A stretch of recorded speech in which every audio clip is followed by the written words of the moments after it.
राधे राधे। आज हम देखेंगे राज्य के नीति निर्देशक तत्व। कल हमने मौलिक अधिकार तक पूरा देख लिया, आज नीति निर्देशक तत्व देखते हैं। कहां से लिए गए नीति निर्देशक तत्व? आयरलैंड से। किस देश से लिए गए हैं? आयरलैंड से। कौन से भाग में है संविधान के? भाग 4 में है। भाग 3 में मौलिक अधिकार है, भाग 4 में नीति निर्देशक तत्व है। ठीक है। आर्टिकल 36 से लेकर 51 तक है। आर्टिकल 36 से 51 तक नीति निर्देशक तत्व। और नीति निर्देशक तत्वों के बारे में एक फैक्ट और है, वो क्या है? पहले हम थ्योरी देखेंगे, उसके बाद आर्टिकल शुरू। एक फैक्ट ये है कि एक अधिनियम आया था, कौन सा? भारत सरकार अधिनियम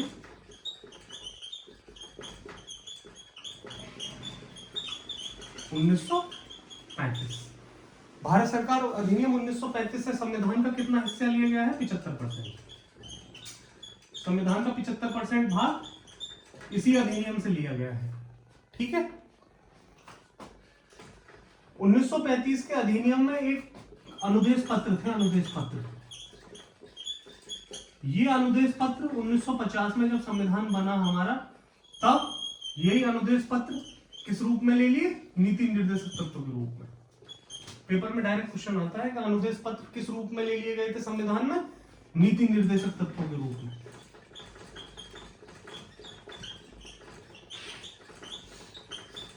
नीति निर्देशक तत्वों के रूप में क्या बोलते हैं? इसकी इंग्लिश भी याद रखनी है। Directive principle of state policy, मतलब डीपीएसपी। पैट में पूछा था कि डीपीएसपी किस देश से लिए गए, या तो पूछे नीति निर्देशक तत्व, या पूछ लेगा डीपीएसपी किस देश से लिए गए, तो आयरलैंड से। जो अनुदेश पत्र थे, एक पेज था अनुदेश पत्र के नाम से संविधान में 1935 के अधिनियम में, भारत सरकार अधिनियम में 1935 में, वो अनुदेश पत्र भी उठा के किस में रख दिया? नीति निर्देशक तत्वों के रूप में। ठीक है। ये अभी एसएससी ने दिल्ली पुलिस का एग्जाम कराया था, वहां आया था ये क्वेश्चन। तो ये फैक्ट है जो डायरेक्ट आजकल आ रहे हैं। और इसके बारे में क्या चीज हम देखेंगे? इसके बारे में एक चीज हम ये देखेंगे कि नीति निर्देशक तत्व आखिर क्या चीज है। नीति निर्देशक तत्व वो है, नीति निर्देशक तत्व बनाए गए हैं, संविधान में रखे गए हैं कि हमारा जो राज्य है, मतलब जो सरकार है, उसका कर्तव्य है तो वो लोगों को आर्थिक न्याय दे, सामाजिक न्याय दे।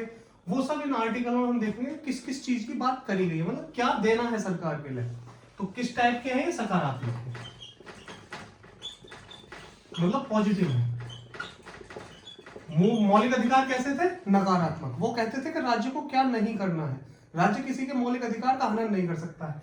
ये कह रहे हैं कि राज्य करना क्या है, सरकार क्या करेगी, लोगों के लिए क्या सुविधाएं देगी, वो सब बातें किसमें करी गई? नीति निर्देशक तत्व में। कैसे है ये? पॉजिटिव। इसके लिए हम कोर्ट जा सकते हैं या नहीं? मौलिक अधिकारों के लिए हम कोर्ट जा सकते थे, इसके लिए हम कोर्ट नहीं जा सकते, कोर्ट नहीं जा सकते। पूरी सरकार के लिए छूट है। सरकार का कर्तव्य है कि वो संविधान में जो ये चीज लिखी गई है उन्हें करे, लेकिन कोई जोर दबाव नहीं है। हम कोर्ट जा नहीं सकते, या हम कह सकते हैं कि ये न्याय संगत नहीं है, न्याय संगत नहीं है। मतलब नीति निर्देशकों के प्रावधानों को लागू कराने के लिए हम कोर्ट नहीं जा सकते। ठीक है। सकारात्मक है ये, राज्य को क्या करना है वो चीज इसमें कही गई है। इतना समझे? अब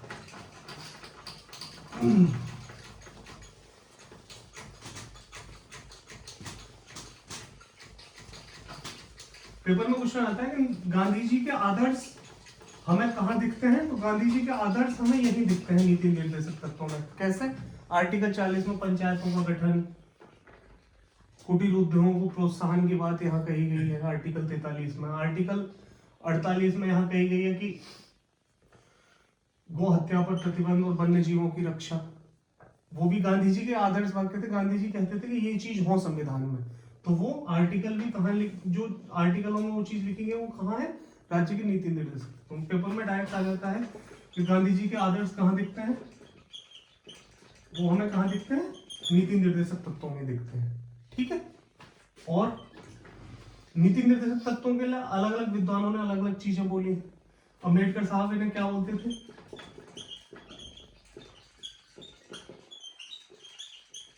डॉक्टर भीमराव अंबेडकर कहते थे कि राज्य के नीति निर्देशक तत्व एक अनूठी विशेषता है। क्या है? संविधान की अनूठी विशेषता है, अनूठी विशेषता। इंग्लिश में बोलते हैं इसे नोबल फीचर्स, नोबल फीचर्स। जहां इंग्लिश लिख रहा हूं वो इंग्लिश जरूरी है क्योंकि पेपर में ऐसे लिखा आ सकता है। नोबल फीचर्स किसने कहा था? किसने कहा था? डॉक्टर भीमराव अंबेडकर। ये यूपीएसआई का होगा। और एक और थे, कौन? टीटी कृष्णाचारी।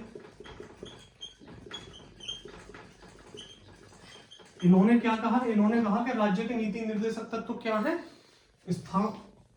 भावनाओं का स्थायी कूड़ाघर, भावनाओं का स्थायी कूड़ाघर। क्यों कहा इन्होंने ऐसा? क्योंकि राज्य को छूट दी गई है, वो अपनी मर्जी से इन चीजों को कर सकता है, कोई जोर दबाव उसके ऊपर नहीं है। तो भावनाओं का स्थायी कूड़ाघर किसने कहा? टीटी कृष्णाचारी। ये भी यूपीएसआई ने पूछा। तो ये थ्योरी जो पूछी जा रही है आजकल पेपर में वो ये है, और ये नॉर्मली कोई नहीं पढ़ता। आर्टिकल सब डायरेक्ट आर्टिकल 38 से शुरू करते हैं, 36 और 37 भी बहुत कम लोग पढ़ते हैं। ठीक है, गांधी जी के आदर्श हमें डीपीएसपी में देखने को मिलते हैं। डॉक्टर भीमराव अंबेडकर ने अनूठी विशेषताएं इन्हें कहा है। टीटी कृष्णाचारी ने इन्हें कहा है भावनाओं का स्थायी कूड़ाघर। एक विद्वान थे केटी साहब। केटी साहब ने कहा कि राज्य के नीति निर्देशक तत्व एक उत्तर दिनांकित चेक है जिन्हें राज्य अपनी मर्जी से बनाता है। क्या कहा? राज्य की नीति निर्देशक तत्व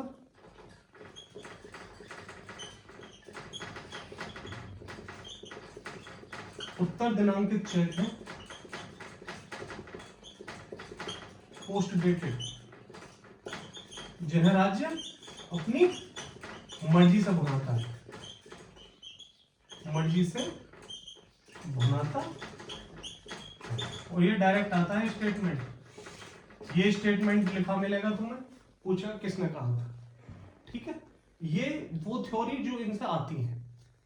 अब हम शुरू करेंगे कि आर्टिकल 36 से 51 तक क्या क्या है नीति निर्देशक तत्व। ठीक है, आर्टिकल 36।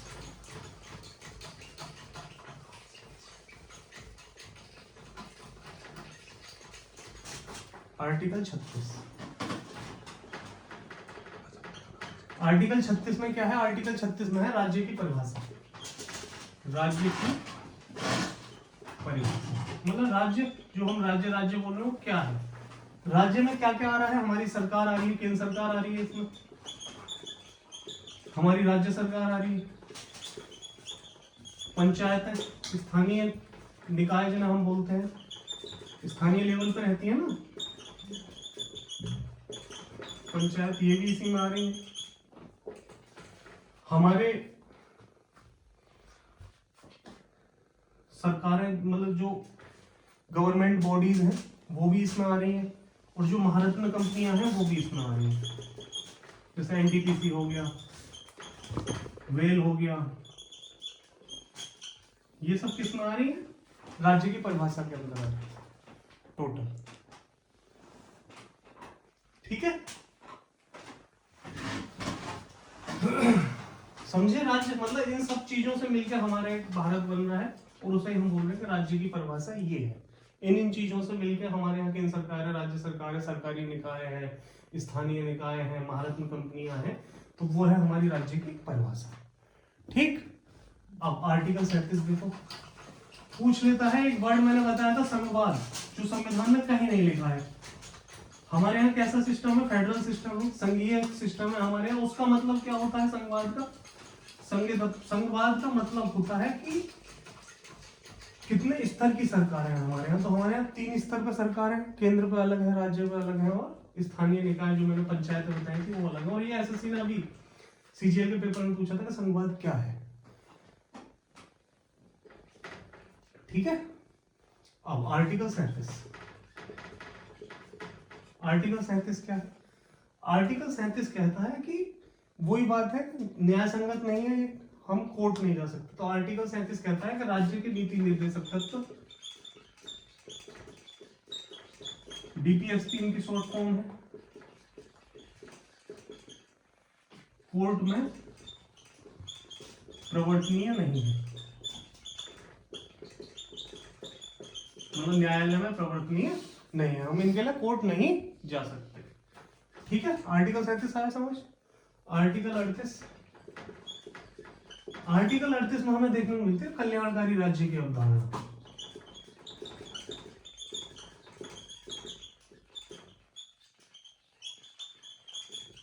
कल्याणकारी राज्य की अवधारणा मतलब कल्याणकारी राज्य कैसे बनेगा, मतलब कोई राज्य कैसे कल्याणकारी बनेगा, तो उसके लिए यह है कि नागरिकों का सामाजिक उत्थान कराया जाए। क्या कराया जाए? नागरिकों का कल्याण किया जाए। राज्य का कर्तव्य है कि वो नागरिकों का कल्याण करे। तो डायरेक्ट पेपर में आता है कल्याणकारी राज्य की अवधारणा कौन से आर्टिकल में? आर्टिकल 38। कैसे होगा नागरिकों का कल्याण? भाई उन्हें काम दिया जाएगा, सामाजिक सुरक्षाएं दी जाएंगी, सोशल सिक्योरिटी जैसे पेंशन हो गई, फ्री इलाज हो गया, ये सब चीजें दी जाएंगी। तो वहां से कैसे हो जाएगा? हमारा कल्याणकारी राज्य की स्थापना हो जाएगी। हिस्ट्री में कौन से राजा थे जिन्होंने कल्याणकारी राज्य की स्थापना करी थी? सबसे पहले मौर्य वंश के थे। कौन? अशोक। पेपर में बहुत आता है कि भारत में कल्याणकारी राज्य की स्थापना किसने करी थी? अशोक। क्या नाम था इनका दूसरा? प्रियदर्शी। प्रियदर्शी के नाम से भी जाने जाते थे, और ये पैट में पूछा भी था। प्रियदर्शी की उपाधि किस राजा को मिली थी? अशोक। ठीक है, आर्टिकल 38 हुआ। अब आर्टिकल 39।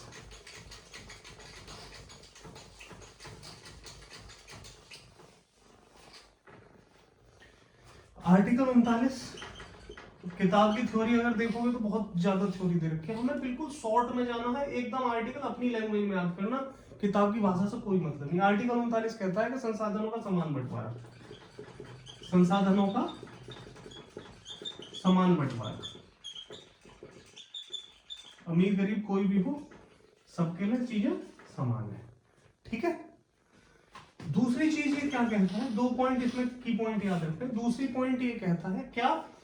समान कार्य के लिए समान वेतन, समान कार्य के लिए समान वेतन। ये क्या है? ये सामाजिक समानता है। कैसे? चाहे तो स्त्री चाहे पुरुष अगर किसी फर्म में या किसी कंपनी में काम कर रहे हैं तो उनके लिए अगर वो एक जैसा काम करते हैं तो उनका वेतन भी सेम होगा। ये स्त्री और पुरुष कोई भी हो, समान कार्य के लिए समान वेतन मिलेगा। और ये बहुत आता है आजकल पेपर, क्योंकि हम अंदर आर्टिकल के अंदर नहीं जाते हैं ना, हम तो शुरू की चीज देख लेंगे, काम खत्म। थ्योरी में और अंदर जाओ, वो चीजें आएंगी एग्जाम में। तो समान कार्य के लिए समान वेतन की बात आर्टिकल 39, संसाधनों का समान बंटवारा आर्टिकल 39। ठीक है, अब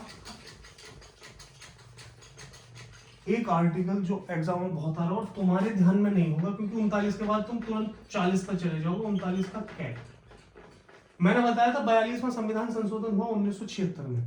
जब हम आपातकाल वाली बात देखेंगे तो हम बहुत डीप में जाएंगे इस चीज में कि क्यों हुआ, कैसे, क्या था। तो हम उसे बोलते हैं लघु संविधान। क्यों? संविधान में संशोधन होता है, कोई चीज जुड़ती है या हटती है। 42 में संविधान संशोधन जब 1976 में हुआ तो बहुत सी चीजें हमारे संविधान में नई जोड़ी गई। उसे 42 में संविधान संशोधन को इसी वजह से हम लघु संविधान भी बोलते हैं। बहुत सी चीजें जोड़ी गई तो बहुत से आर्टिकल एक्स्ट्रा जोड़े गए, तो 39 का क्या भी वहीं से जुड़ा। क्या था आर्टिकल 39 का क्या? मैंने पहली बार बताया था, आर्थिक और सामाजिक समानता की बात करते हैं राज्य की नीति निर्देशक तत्व। आर्थिक और सामाजिक न्याय और राजनीतिक न्याय, 3 न्याय पढ़े थे ना हमने प्रस्तावना में, तो वो ही है यहाँ। क्या है? निर्धनों के लिए मुफ्त न्यायिक सहायता। क्या कहता है आर्टिकल 39? निर्धनों के लिए, मतलब जो लोग गरीब हैं उनके लिए मुफ्त न्यायिक सहायता प्रदान करेगा। कौन? राज्य। ठीक है, राज्य का कर्तव्य है कि वो निर्धनों के लिए मुफ्त न्यायिक सहायता देगा। और ये अभी दिल्ली पुलिस के पेपर में भी आया। जब ऐसे आर्टिकल आते हैं ना तो हम कंफ्यूज हो जाते हैं पूरी तरह से, क्योंकि हम आर्टिकलों के अंदर नहीं जाते। आर्टिकल से आर्टिकल में हमें जाना है। जैसे 19 के 6 पार्ट है, 51 के 11 पार्ट है, उनमें हमें अंदर जाना है। आर्टिकल 39 समझ आया? 39 का क्या? निर्धनों के लिए मुफ्त न्यायिक सहायता। आर्टिकल 40, आर्टिकल 40 में गांधी जी के आदर्श, वही पंचायतों का गठन होगा, पंचायतों का गठन। ठीक है, आर्टिकल 40 पंचायतों का गठन डायरेक्ट हम कर देंगे। तीसरी या चौथी बार पंचायतों का गठन का आर्टिकल तुम यहाँ देख रहे होंगे, उससे पहले क्लासों में 2-3 बार मैंने पहला और भी दिखाया है। अब आर्टिकल 41, 41, 42, 43। 41 पर कम ध्यान देना है, लेकिन 42 और 43 पर बहुत, जो उसके की पॉइंट है वही लिखूंगा। आर्टिकल 41 क्या कहता है? आर्टिकल 41 कहता है काम, जो जनता है उसका अधिकार है कि वो काम दिया जाए, उसे काम पाने का अधिकार है, काम पाने का अधिकार। नागरिकों का अधिकार है क्या पाने का? काम। मतलब राज्य ऐसे कुछ योजनाएं वगैरह चलाए जिससे काम मिले, ठीक है, काम पाने का अधिकार है। दूसरा, राज्य का कर्तव्य है कि वृद्धावस्था में लोगों को सामाजिक सुरक्षा प्रदान करे और पेंशन दे। तो पेपर में क्वेश्चन आता है कि वृद्धावस्था में पेंशन, कौन सा आर्टिकल? वृद्धावस्था में पेंशन दी जाए, कौन सा आर्टिकल? 41। ये आता है पेपर में, वृद्धावस्था में पेंशन दी जाएगी, कौन सा आर्टिकल? 41। काम पाने का अधिकार है हमें, आर्टिकल 41। तुमने एक चीज सुनी होगी क्या? एमजी नरेगा। क्या है? Mahatma Gandhi national rural employment guarantee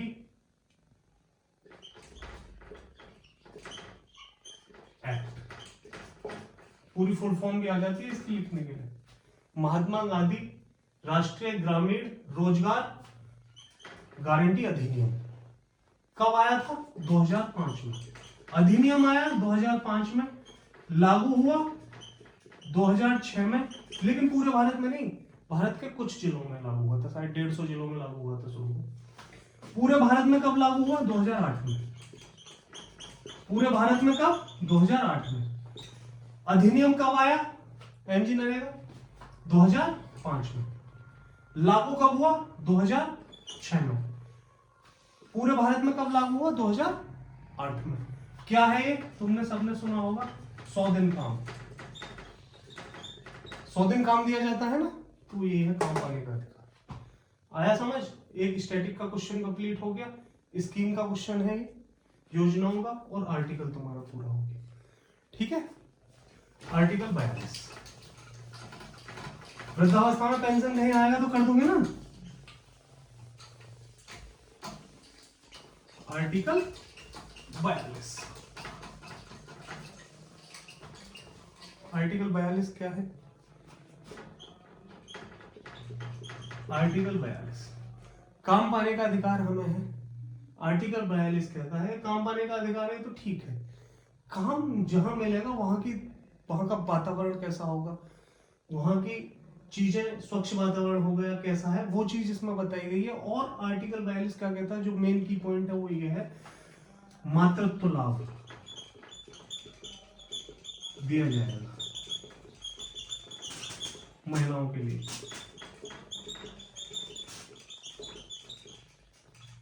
क्या है इंग्लिश में बोले तो मैटरनिटी लीव।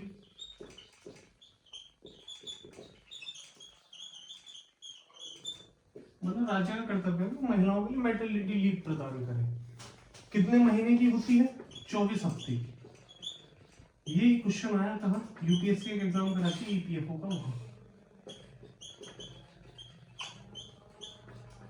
उसमें पूछा था कि मैटरनिटी लीव कितने हफ्ते की होती है? 24 हफ्ते। आजकल चीजें चाइल्ड डेवलपमेंट, इन सब चीजों पे ज्यादा जोर है, पर्यावरण पे ज्यादा जोर है। तो आर्टिकल 42 में क्या है, मैटरनिटी लीव की बात करी गई। दिल्ली पुलिस में भी पूछा था अभी, जो ये हुए हैं पेपर है कांस्टेबल वाले, ठीक है। यूपीएससी ईपीएफओ में एक सब्जेक्ट अलग से है, लेबर लॉ, इसी वजह से वहां ये क्वेश्चन पूछा। हो सकता है नॉर्मली एग्जाम में डायरेक्ट पूछ ले कि कितने दिन की मैटरनिटी लीव है? अभी 24 हफ्ते, ठीक है। 42 तक पूरा। अब आर्टिकल 43, आर्टिकल 43 क्या कहता है? काम पाने का अधिकार 41, काम की दशा, वहां का वातावरण अच्छा होगा, आर्टिकल 42। काम के लिए मजदूरी भी तो मिलेगी, मजदूरों के लिए निर्वहन मजदूरी,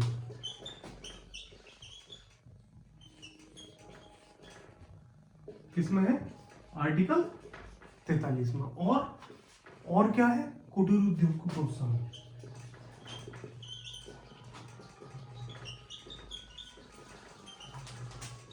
स्लैश लगा के बाद में जो भी चीज लिखी जा रही है मेन जो वहां रखना है तुम्हें यही आता है। आर्टिकल 43 पूछ लेगा, तुम आर्टिकल 40 लगाओगे। गांधी जी के आदर्श की बात सब यही है कि पंचायतों का गठन, वही ये चीज लिखी होगी।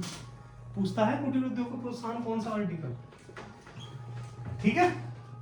अब आर्टिकल 43 के दो हैं, 43 का कै और 43 का खे, जो आजकल पेपर में बहुत आ रहे हैं। क्या है आर्टिकल 43 का कै?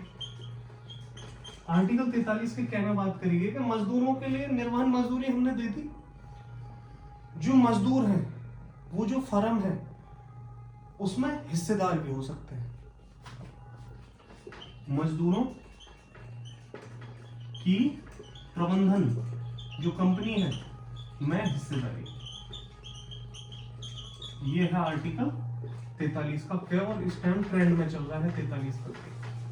मजदूरों की प्रबंधन या फर्म में हिस्सेदारी, जो कंपनी है उसमें मजदूर हिस्सा भी ले सकते हैं, उसका शेयर भी खरीद सकते हैं।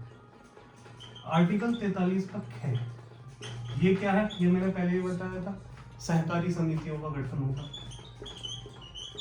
सहकारी समितियों का गठन, कौन सा संविधान संशोधन इससे संबंधित है? 97वां संविधान संशोधन कब आया था? 2011। 97वां संविधान संशोधन 2011 में आया था। किससे संबंधित है? सहकारी समितियों से। कुछ नियम एक्स्ट्रा जोड़े गए थे 97वें संविधान संशोधन से, आर्टिकल 43 के खे, ठीक है। एनटीपीसी के मेंस में पूछा था ये, एक में पूछा था कौन से संविधान संशोधन से सहकारी समितियों में संशोधन किया गया है, तो 97वां कब? 2011 में, ठीक है। आर्टिकल 43 के खे में सहकारी समिति, इंग्लिश में बोलते हैं ना कोऑपरेटिव सोसाइटी। सोसाइटी हर जगह होती है, गांव के लेवल पे देखी होंगी जहाँ छूट बूट से खाद वगैरह मिलता है, तो वो सोसाइटी आर्टिकल 43 के खे से जोड़ी गई, ठीक है। प्रबंधन में हिस्सेदारी 43 का खे। 43 तक हो गए। अब आर्टिकल 44 समान नागरिक संहिता,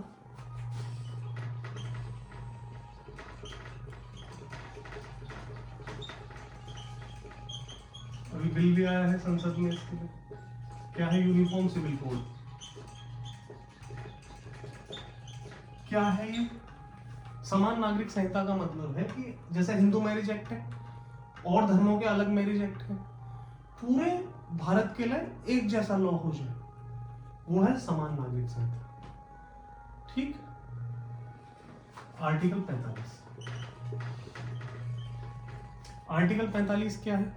आर्टिकल 45 में बात करेंगे कि 6 वर्ष से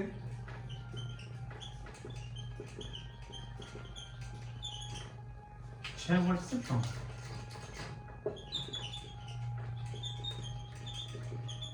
आयु के बच्चों की प्रारंभिक देखभाल का कर्तव्य, राज्य का कर्तव्य है कि 6 वर्ष से कम आयु के बच्चों की प्रारंभिक देखभाल करेगा। कैसे? तुमने देखा होंगे छोटे छोटे, मतलब गांव के स्कूलों में छोटे छोटे बच्चे जाते हैं, उनके लिए आशा नियुक्त करी जाती है, आंगनवाड़ी आशा जो भी है, आशा या आंगनवाड़ी नियुक्त करी जाती है, वो आर्टिकल 45 ही है। डेट पे फोकस करना है, यूपीएसआई में इस डेट पे खेला है वो। 6 वर्ष तक की आयु के जो बच्चे हैं उनकी प्रारंभिक देखभाल के लिए स्कूलों में आशा आंगनबाड़ी नियुक्त करी जा रही है, उन्हें प्रारंभिक शिक्षा भी दी जाती है, वो मतलब स्कूल जाना आना वो सीखते हैं, तो वो क्या है? आर्टिकल 45, ठीक।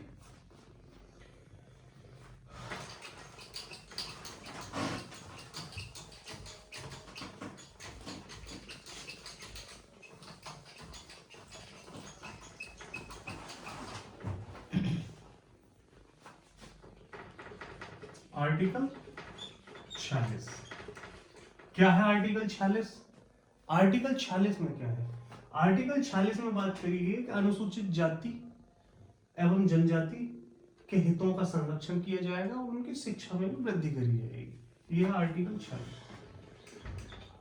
अनुसूचित जाति एवं जनजाति के लोगों के हितों की वृद्धि। ठीक है, आर्टिकल 46। आर्टिकल 47 क्या है?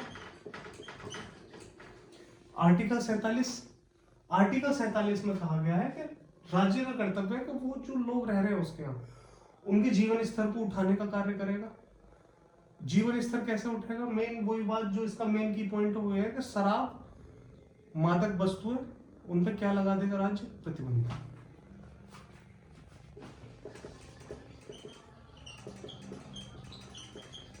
डायरेक्ट ये आता है अधिकतर पेपरों में, देखोगे तो नॉर्मली शराब या पेय पदार्थों पे प्रतिबंध कौन से आर्टिकल में है? आर्टिकल 47 में। ठीक, आर्टिकल 48। आर्टिकल 48 में क्या है? आर्टिकल 48 में वही बात है, गौ हत्या पर प्रतिबंध, गांधी जी के आदर्श,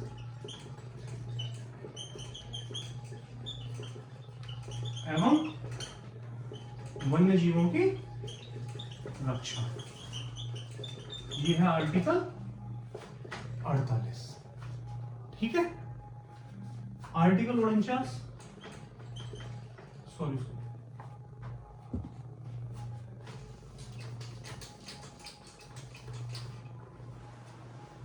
आर्टिकल 48 गौ हत्या पर प्रतिबंध एवं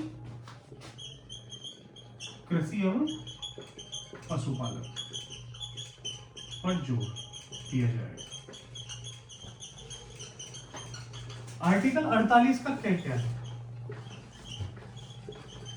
आर्टिकल 48 का क्या है? वन एवं वन्य जीवों की रक्षा।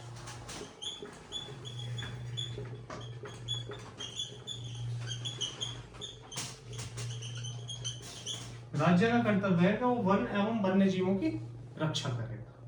ठीक है, आर्टिकल 48 का क्या ध्यान रखना है? आर्टिकल 48 की ध्यान रखना। दोनों की पॉइंट एक जैसे हो जाते हैं तो बिल्कुल माइंड में एकदम फोकस करके चलना है। ठीक है, गौ हत्या पर प्रतिबंध एवं कृषि एवं पशुपालन पर जोर कहाँ है? आर्टिकल 48 में। वन एवं वन्य जीवों की रक्षा की बात कहाँ है? 48 के क्या है? दोनों एक जैसे हैं, थोड़ा सा डिफरेंस इसी वजह से बहुत ध्यान से लेकर चलना है। और ये सीपीओ में आ चुका है एक बार। 48 का क्या है? दिल्ली पुलिस में भी आया था। ठीक, आर्टिकल 49। आर्टिकल 49 क्या कहता है? राष्ट्रीय महत्व के स्मारकों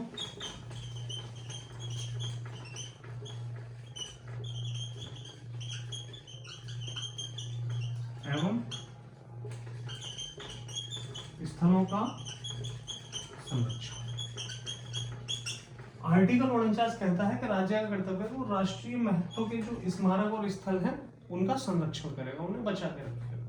ठीक है, 48 और 48 के क्या को बहुत अच्छे से लेके चलिए। गौ हत्या पर प्रतिबंध आर्टिकल 48, वन एवं वन्य जीवों की रक्षा आर्टिकल 48 का क्या है? 49 समझ आया? 50 और 51 उसके बाद हमारी खत्म।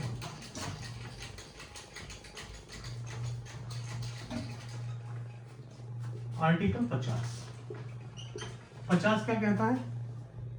न्यायपालिका का कार्यपालिका से पृथक करना।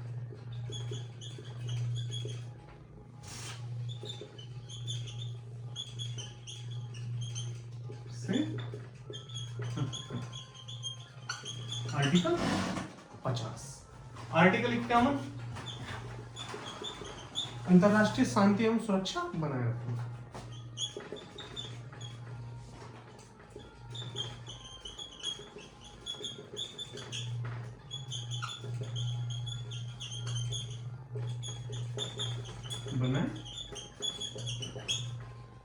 टोटल राज्य के नीति निर्देशक तत्व यही है।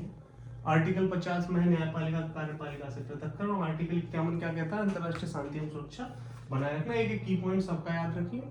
नॉर्मली इतना याद रखोगे एक भी क्वेश्चन छूटेगा। ठीक है, बस इतना ही। कल शाम मूल कर्तव्य देखेंगे।